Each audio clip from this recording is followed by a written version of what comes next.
My dear Holmes, today I walked 14 miles across rough terrain and hardly a twinge from either my leg or my shoulder.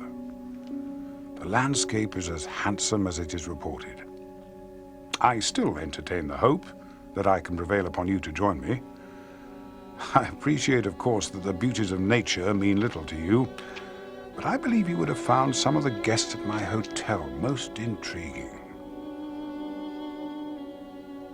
Moral splendor is on display in the person of the striking Major Schlesinger, a hero of the Boer War, sadly crippled in the defense of Ladysmith, now engaged in charitable work. His nurse is a Miss Calder, whose attentiveness suggests not only that she is his disciple, but also that tenderer feelings may be involved. Most fascinating of all, however, is an extraordinary woman, one who would stand out in any society. The Lady Frances Carfax. I suppose one would call her modern, except that she seems to come from an ancient line of English eccentrics. Yesterday, as if to confirm the general opinion of her oddity, she declared that she would sail herself to church across the lake.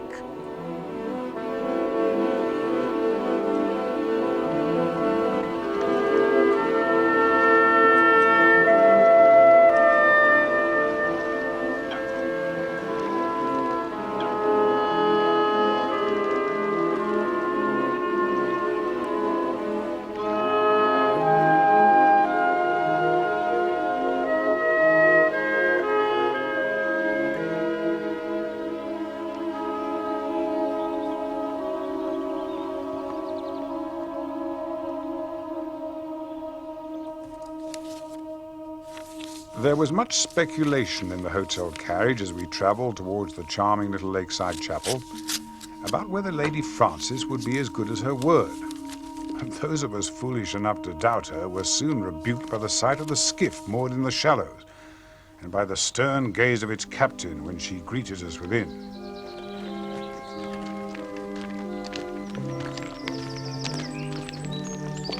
Surprisingly jolly sermon, Vicar. Laughed like a cat. She appears to care not a jot what her fellow guests make of her, and seems quite insensible to the vivid impression she creates wherever she goes.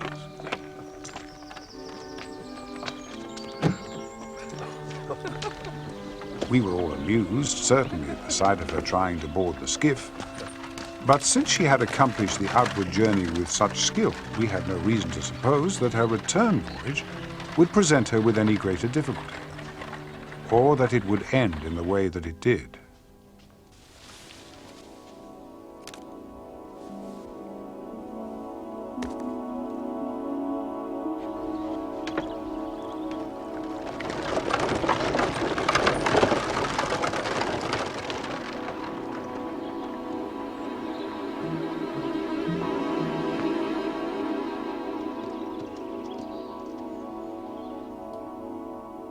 I had decided to walk back across the fell, so I was not amongst those who waited to cheer Lady Frances on her return.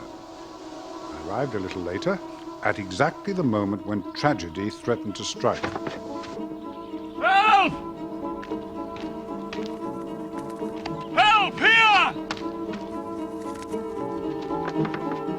Help! I was helpless, my dear Holmes. Helpless. I have never felt so powerless in my life. As powerless, so I thought, as the old soldier in his wheelchair, who had only been able to shout, it seemed, for help. As with many men, I have noticed a weakness in one part of the body is compensated by great strength elsewhere. Unable to walk, Schlesinger was yet able to swim powerfully with his arms alone.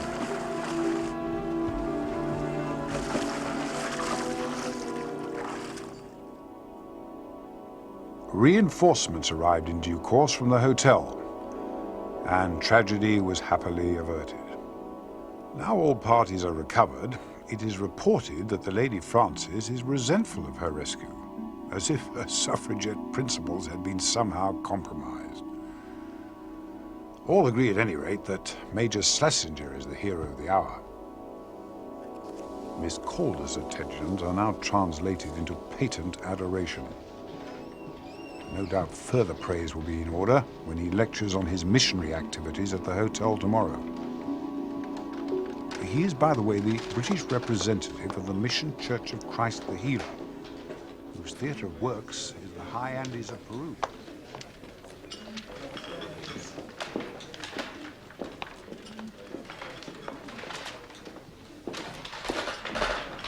Good morning. Major Schlesinger is avoiding me. The poor man is embarrassed by his own heroism. Perhaps he now thinks I'm obliged to contribute to his work.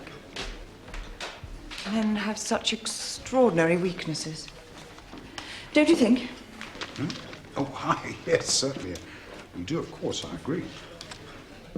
Would you care to take a turn by the lake, Doctor?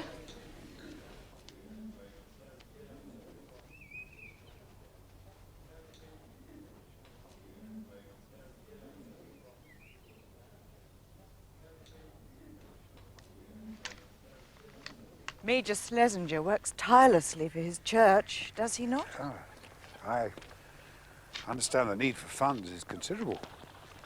He's lecturing on his cause tomorrow here in the hotel, hoping to raise some money. He'll do well.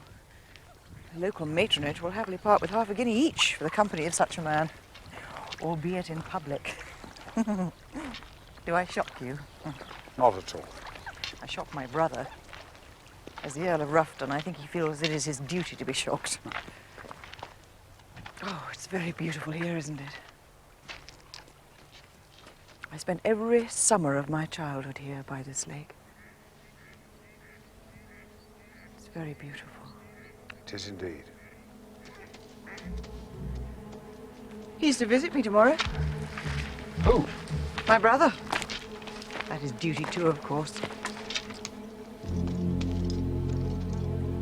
Damn him.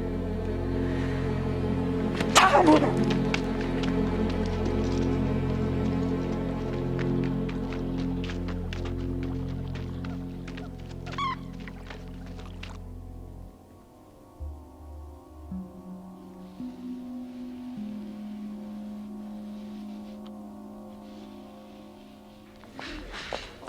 Ah, Lady Frances. What a pleasant surprise. I must confess that her behavior continues to fascinate me. I grant that her reaction to this unknown horseman was extreme, but many of her reactions are. Had she known him, I wonder? What lies in her past to prompt this fear of him? In looking for an explanation, I am placing some hopes in the visit we expect this afternoon from her brother, the Earl of Ruffton. By all accounts, his oddities are of an entirely different order from those of his sister. Where she flouts convention, he has raised the conventions of a former era to the status of a faith. As for myself, I notice an increasing indifference to the natural beauty which lies about me. My thoughts return constantly to the Lady Frances. There is something about her life which prompts my sympathy, some unhappiness I can sense, which I would dearly like to dispel. It is to be hoped that her spirits will be lifted by her brother's visit, for she remains subdued from yesterday's strange encounter. Who is he, Holmes? Why does he not wish to make himself known? Why, indeed?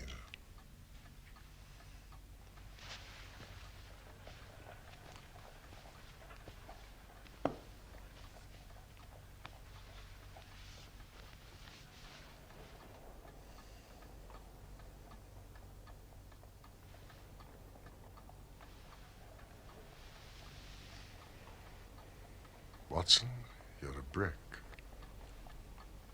I came here, Fanny, to see how you were, not to be lectured. It's not a lecture, it's a request. Sounds like a lecture. It's quite simple. I need some money. Just like that.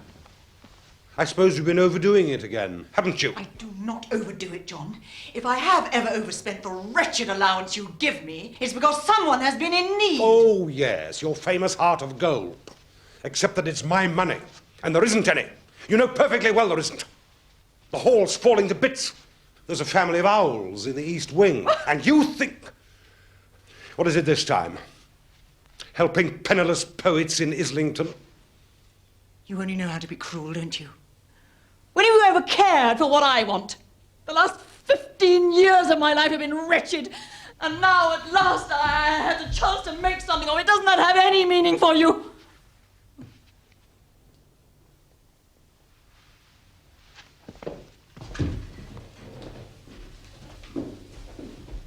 Good afternoon.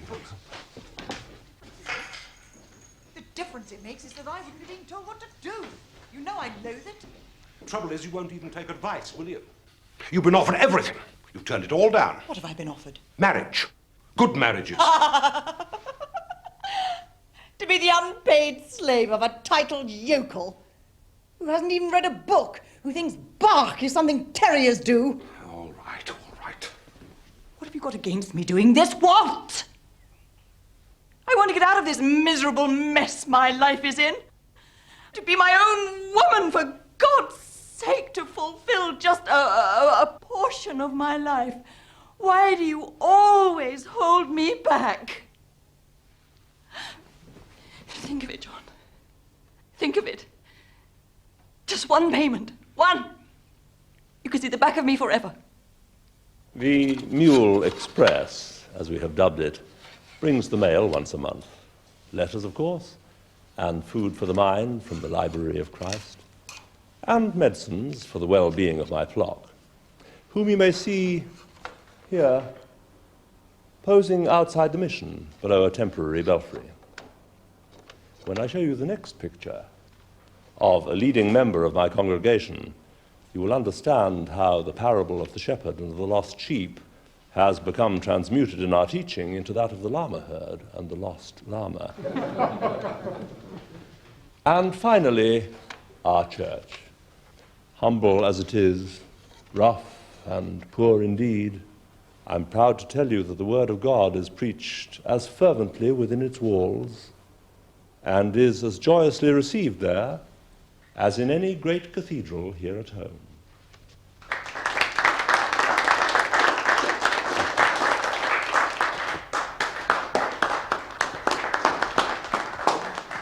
Thank you, as inspiring as I predicted. I regret to say that the rigors of his itinerary press hard upon Major Schlesinger, who will shortly be departing for Whitehaven. We shall be taking up a collection on behalf of his estimable mission, of course. What do you mean? I mean that the remedy lies in your own hands. How? You know how. If you're really serious, you know what to do, damn it. I'm sick of you coming to me with these crackpot notions. You know my responsibilities. If you hadn't thrown away all your chances, you wouldn't be in this position now. Well, I've had enough. You know what you have to do. Grow up and do it. My last resort. My very last resort. How can you suggest it? Groom! Groom! Where the devil are you?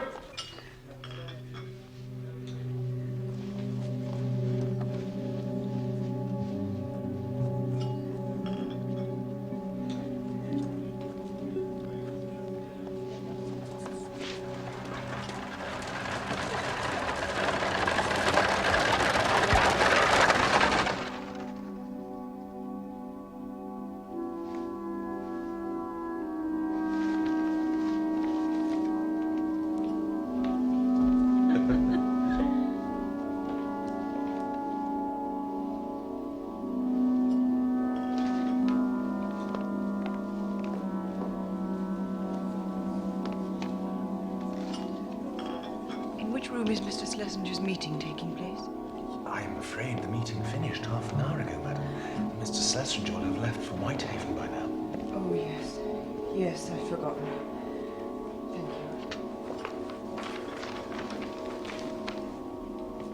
you. Lady Frances.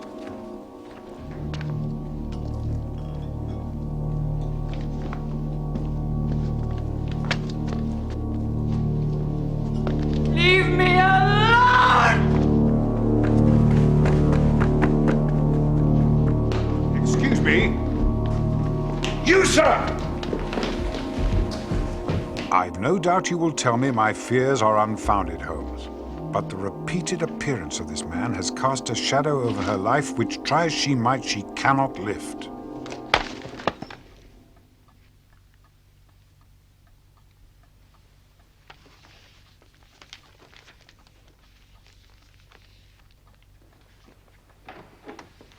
Evening paper, Mr. Holmes.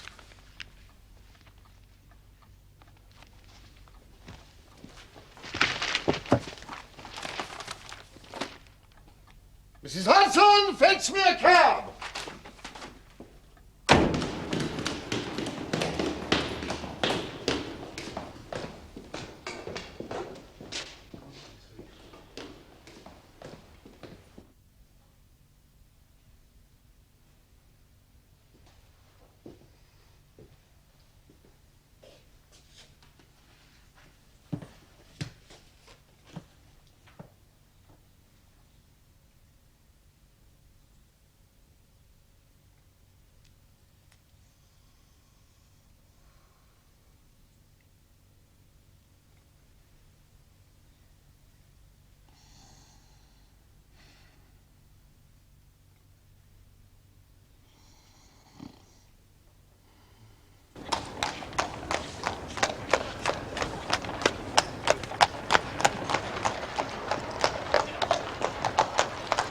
Hudson! As soon as the telegraph office is open! To Dr. John Watson, Lake Hotel, Felmere, Cumberland. But Mr. Holmes... I shall not be here, Mrs. Hudson. Dr. Watson! I shall be on the 8:17 out of Euston. Dr. Watson! My cab awaits you downstairs. Read. Mr. Holmes... Read.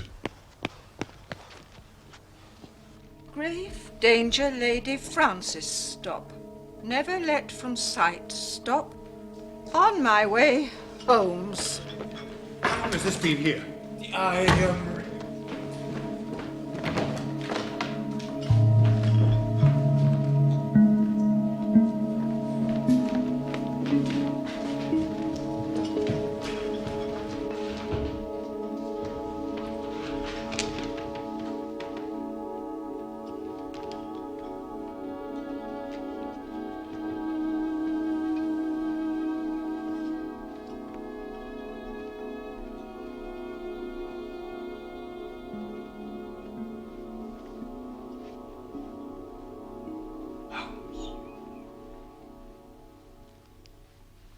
Disappeared, Watson. Disappeared. Did Lady Frances pay her bill? No, sir. Did she order any transport? No, sir. She took none of her luggage. We think not, sir. Where's Mr. Holmes? Nothing yet, Holmes. I'm beginning to fear the worst. I blame myself. I knew I should have pursued that fellow. It is a possibility. What is? Do you not see it is most conspicuous? What? The skiff, Watson, the sailing skiff. It's not here. Precisely. It is possible that there lies the Lady Frances Carfax silent rotor Adamside. It is the nearest railhead, as you know. You don't mean that this fellow abducted her by boat? Silk. It is one of the three more likely possibilities. Best French single. Dove Grey. She had a grey silk shawl. Well, that will tell us nothing more. What are the three possibilities, Holmes? But what did she usually wear, the shawl? Oh, her outside clothes. The three possibilities. She may have run away with her intended abductor. He may have abducted her by boat, as you suggest, or by some other means. She may, considering her emotional condition, have been deceived into going with him. I can hardly believe that. She was terrified of him, believe me. I believe you. Yes. A stray chicken in the world of foxes. Once she's gobbled up, she's hardly missed. Come, Watson. Our horses should be saddled by now. Horses? I have been somewhat extravagant in my choice of mounts, but delay must be dangerous in this matter. We should be at Rafton Hall at dusk.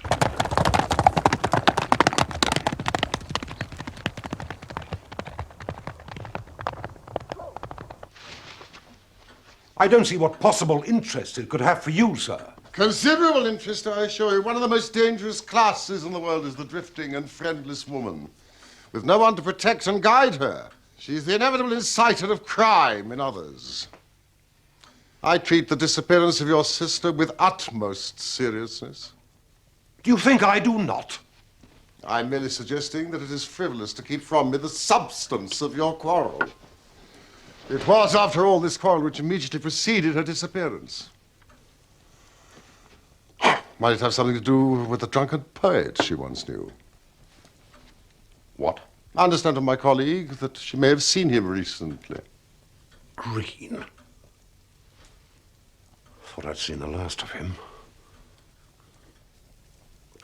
I sent him packing 15 years ago. What is his connection with your sister? He used to court her. Great brute of a fellow. She wouldn't have anything to do with him. The Honourable Philip Green. Never was a title so abused. He went to the dogs completely. Drink, gambling. Ended up destitute in Islington, pretending to write poetry. Of course, Francis became interested in him as soon as he lost everything. How did you send him packing? He was a violent fellow, and he drank. I'd heard talk of prosecution, debt, assault. I gave him £100 and bought him a ticket to Australia. Show his face round here, I'll set the dogs on him. Now, you quarreled with your sister. Money. She wanted money. She has none of her own.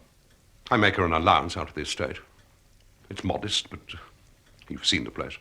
She has no assets herself. Yes. She has. I told her if she wanted money, she could sell this. It's a priceless collection.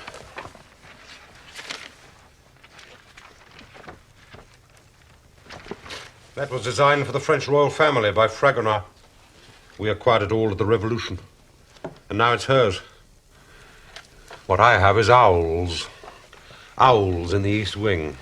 Want to see the owls? Where does she keep them?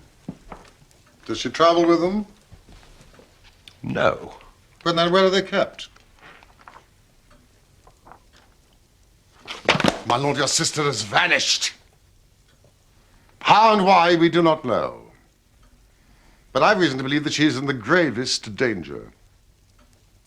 Were we to know the whereabouts of the jewelry, we might have some chance of saving her. The Oxford and Lombard Maritime Bank in Pall Mall. Thank you.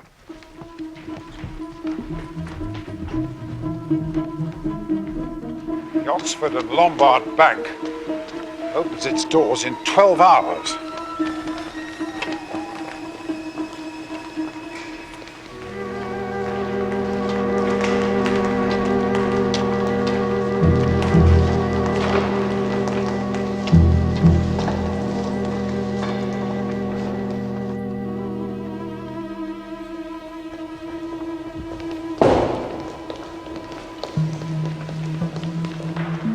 Already have come and gone. The bank's been open for 20 minutes.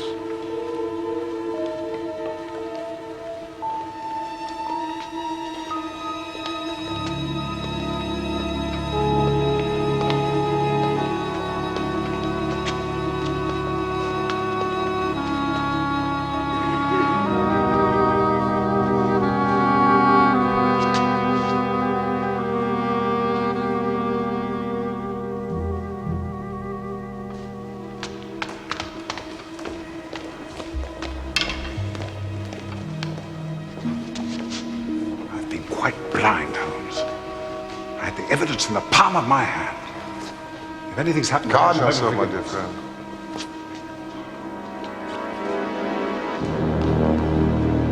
Holmes, look. May I help you, sir? Yes, please. I wish to see the manager. Sir Parlour McNeil. It's a private matter concerning a family deposit with the bank. My colleague...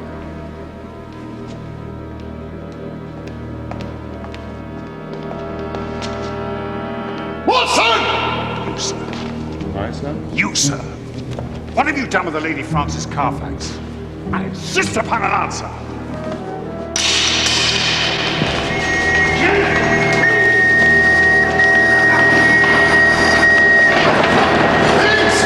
Please excuse my friend. We had a sleepless night on the Carlisle Mail Express. No, Watson. Please, please.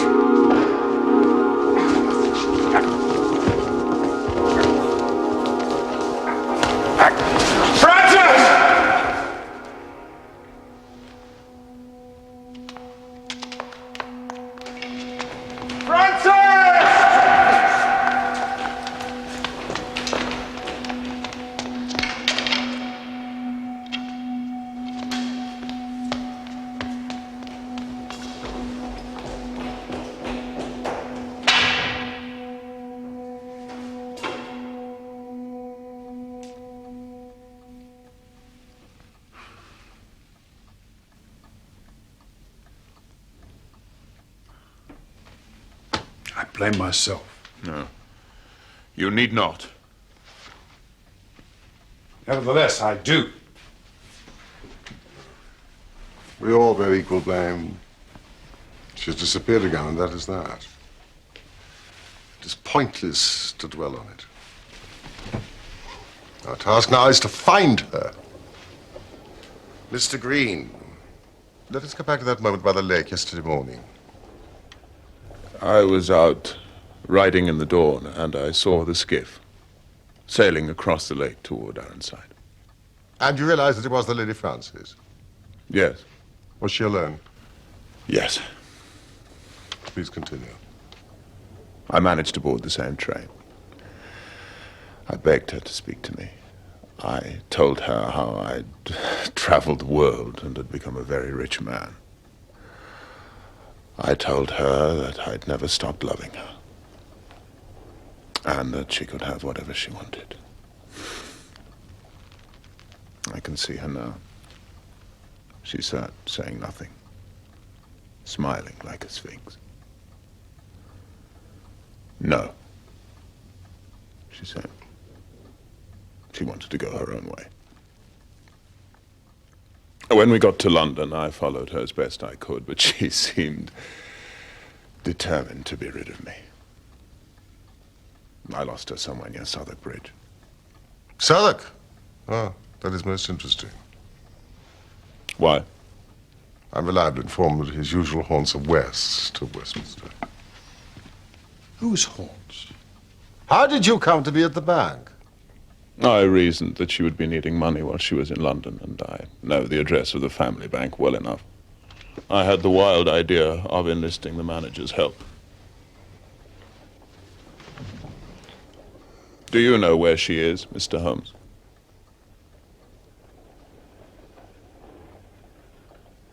No, I do not. Where do you think she is? I believe that through our efforts to save her, we have driven her into the hands of her worst enemy. But we saw her free. My dear Watson, a person may walk over the edge of a cliff because they've been invited to gaze at the moon. Her eyes may be open, but she is, I believe, at this moment, walking into mortal danger.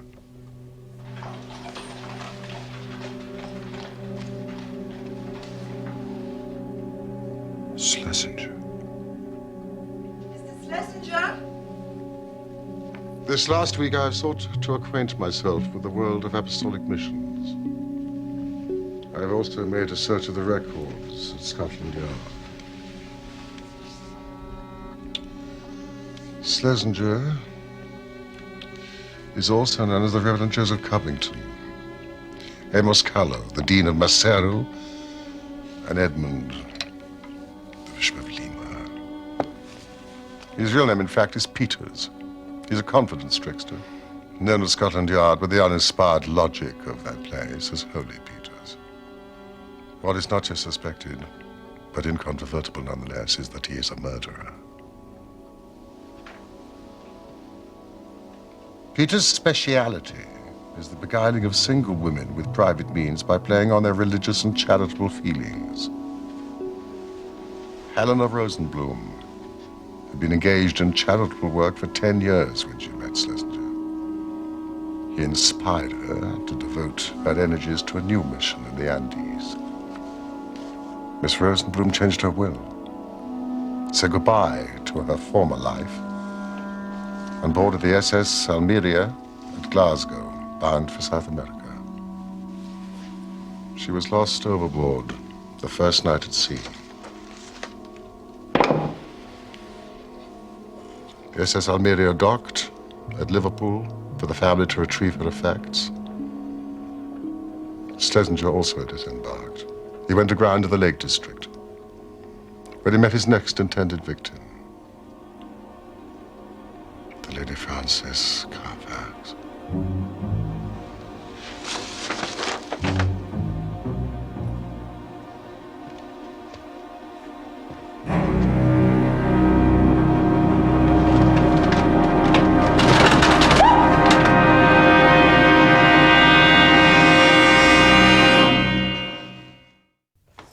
At last, gentlemen! At last. Where was it pawned? Riley's of Stockwell. It was, by my calculation, the 27th shop I tried. Riley has received 2 sentences, to my knowledge, for the receipt of stolen goods. He will cooperate with us. What does this mean? What does it mean? Please, Mr. Green, this is pointless. Don't torture yourself. You think the torture is self-induced? The thought of Francis in the hands of criminals? Such thoughts come unbidden, Mr. Holmes. They break through the strongest defenses the mind can raise against them. Calm yourself, Mr. Green. Calm yourself. If she's still innocent of Schlesinger's true identity, she may well be safe for a time. And if not? Then it is clear that he cannot let her loose without his own destruction. Now we must continue to hope that he remains ignorant of who he is. 15 years. I knew I could never come back until I'd made something of myself. Perhaps it was foolish of me to think that she would look kindly on me after all these years, but I was ridiculously encouraged by the fact that she was not married. And now my stupidity has driven her into the arms of a murderer. What can I do? Is there nothing I can do? Doesn't you know you by sight? No. Ah, well, then there is something that you can do. But it will demand great patience. I have waited for 15 years, Mr. Holmes. Schlesinger's had a fair price for the jewelry, no questions asked. He will almost certainly return to Riley's shop. The Rosenblums have challenged the will. Now give this note to Riley. He will let you wait at the shop. It may be a long wait, but you must possess your soul in patience. And above all, no violence.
It's late.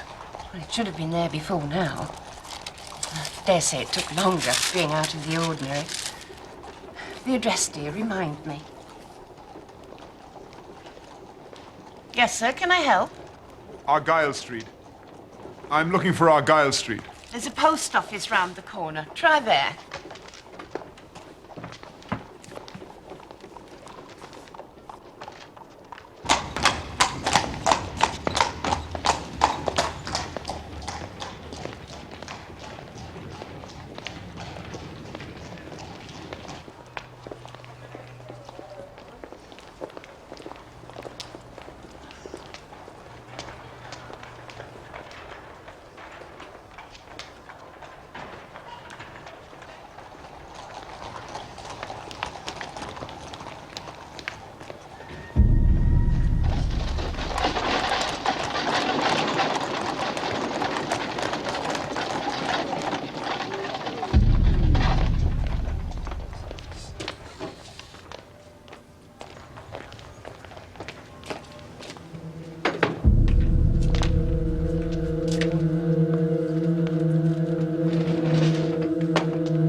Mr. Green, we can do nothing without a warrant. This is intolerable. Until we have some wretched signature on a piece of paper, we can do nothing. Meanwhile, these fiends can do with her what they will. Are you certain that you've told me every detail? Every detail, I promise. Then take this note to Scotland Yard. They will understand the urgency of it. And I'm to wait there for the warrant. You will not get it today. What? Some delay is inevitable. A magistrate must be found. The process of the law can be encouraged but not goaded. Tomorrow may be too late, for God's sake. Mr. Green, everything that can be done will be done. Go! Tomorrow may indeed be too late. I'm well aware of it. Arm yourself, Watson. We are, as usual, the irregulars and must take our luck together, as we have occasionally done in the past.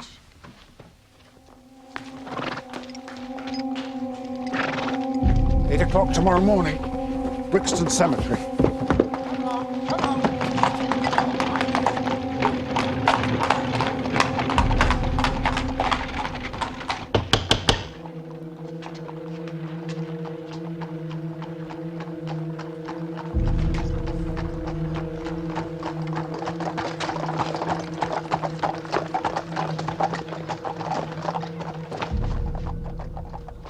I fancy that you've been misdirected, sir. Possibly if you tried further down the street. That will do. We have no time to waste.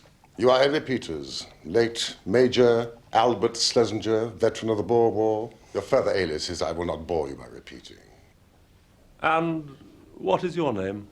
Sherlock Holmes. My friend and companion, I think you know. The house will shortly be under police observation until a warrant is prepared authorizing a search of the premises. Your name does not frighten me, Mr. Holmes. I have nothing to hide. What is your business? I'm looking for the Lady Frances Carfax. I'm delighted to hear it. If anyone can find her, I imagine you can. Perhaps you'd be so good as to tell me when you do. I've a note against her for nearly £100, and nothing to show for it but a couple of trumpery pendants that the dealer would hardly look at. The woman's a leech. How dare you, sir? You imposed upon us as a man crippled in a military action. You are a fraud. Oh, it may not have been a military action to satisfy your standards of slaughter, Doctor, but it was enough for me. I salute your powers of improvisation, sir, and your effrontery, but it will not do. Oh, I'm perfectly serious. You find her, and I'm your debtor. I mean to go through this house until I do. You have a warrant? This will serve until a better one comes. Why, you're a common burglar. And my friend is a dangerous ruffian. Together we mean to go through your house. I'm in no position to stop you. Search where you will. I have nothing to hide. Where is the coffin that you had brought into this house? That is none of your business. I repeat, where? Is it not enough that you force your way into my home? That you threaten me at gunpoint? Must you also now invade the peace of the dead? Where? I shall not tell you. Hold him here, Watson.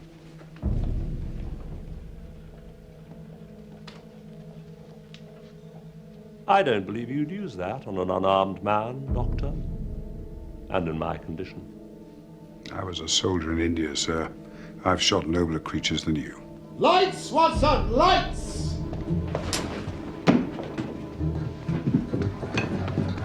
That will smell formaldehyde and astringent.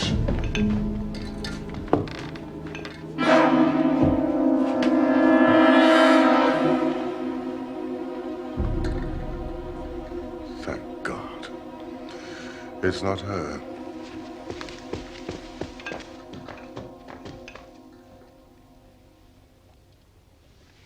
Get them out. You have violated the peace of the dead. You will now leave. Who is she? Get them out. Her name is Rose Spender. Get them out. She is my wife's old nurse. She's been with the family for half a century. She died 2 days ago. We are to bury her tomorrow morning. Now get out, before I ask the police you have summoned to my home to come in and throw you out.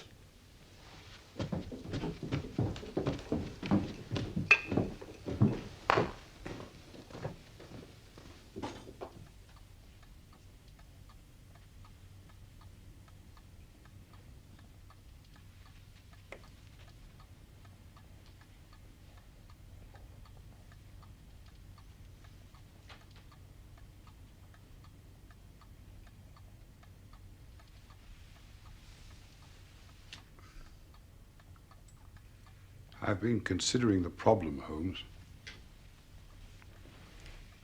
It does seem to me that they could not have murdered Lady Frances and thought to have disposed of her body in that coffin. But they would then be faced with burying the old lady.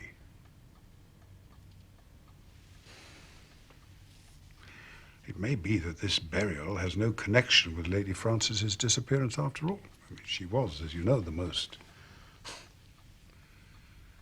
unpredictable creature. It may be that she had second thoughts about Schlesinger. She may even have had some inkling of the kind of man we believe him to be and removed herself from the house. He was, after all, happy to let us search it. What do you think?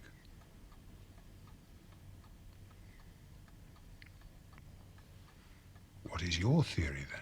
I have none. There are insufficient facts to construct a theory.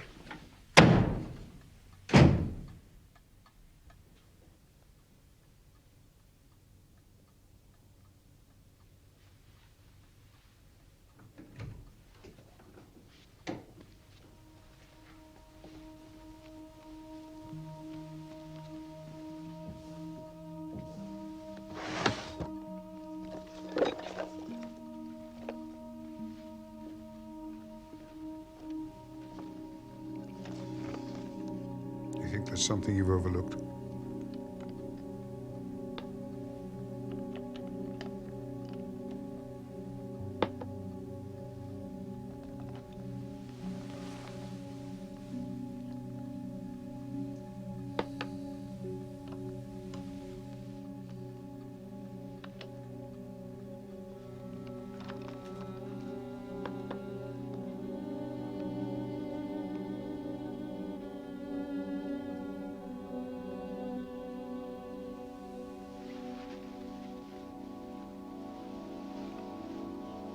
It's late. Well, it should have been there before now. Dare say it took longer being out of the ordinary.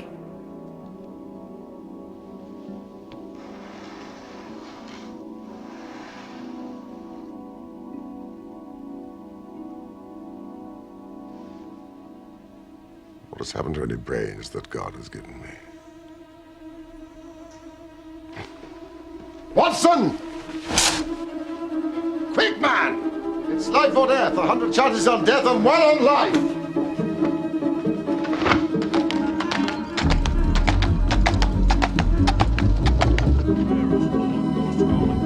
O God most mighty, O holy, O merciful Savior, thou most worthy Judge eternal, suffer us not, at our last hour, for any pains of death.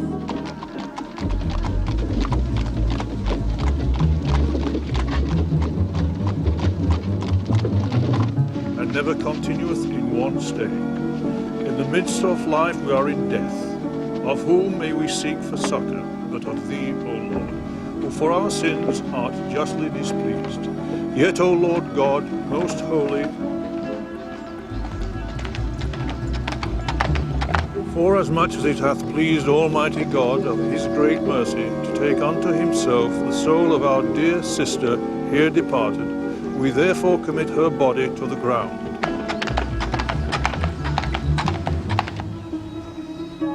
Earth to earth, ashes to ashes, dust to dust, in sure and certain hope. Stop! Raise that coffin! What the devil do you mean by this sacrilege? Murder, sir! Murder is what I mean. Why such a deep coffin for such a small old lady? A sovereign to each of you. If you could lift the lid of that coffin in 1 minute!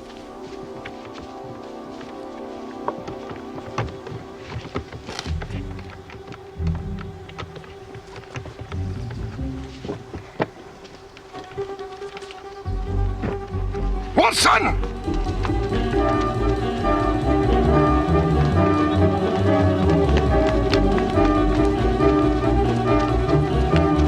Stop, or I'll shoot!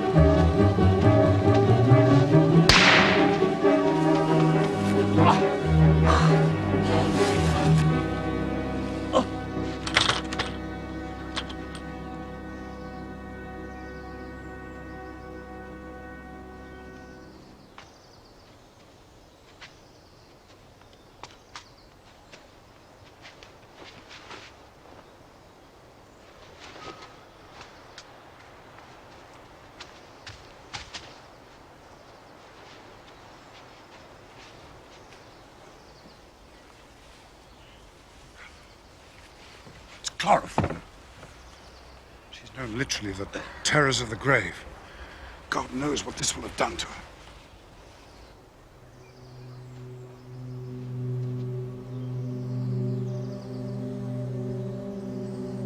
I failed.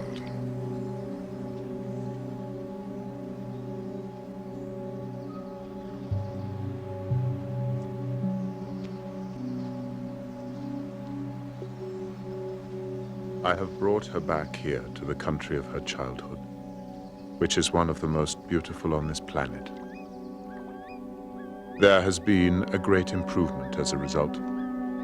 A landscape so familiar and so intimate to her will prompt in time a full response, I feel sure, as will the company of friends and family who've all been most kind and dutiful.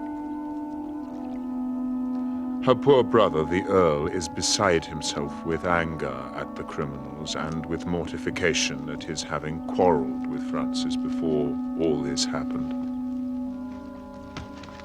Finally, please accept the enclosed as a token of my gratitude for your saving of my dear Francis, Mr. Holmes. And I look forward to our entertainment of you and Dr. Watson in a happier future. I cannot accept it. I refuse to be rewarded for fostering a tragedy. I've never suffered such a complete eclipse of my faculties. Well, like any eclipse, Holmes, it's only temporary. There's every hope of a full recovery. I wonder.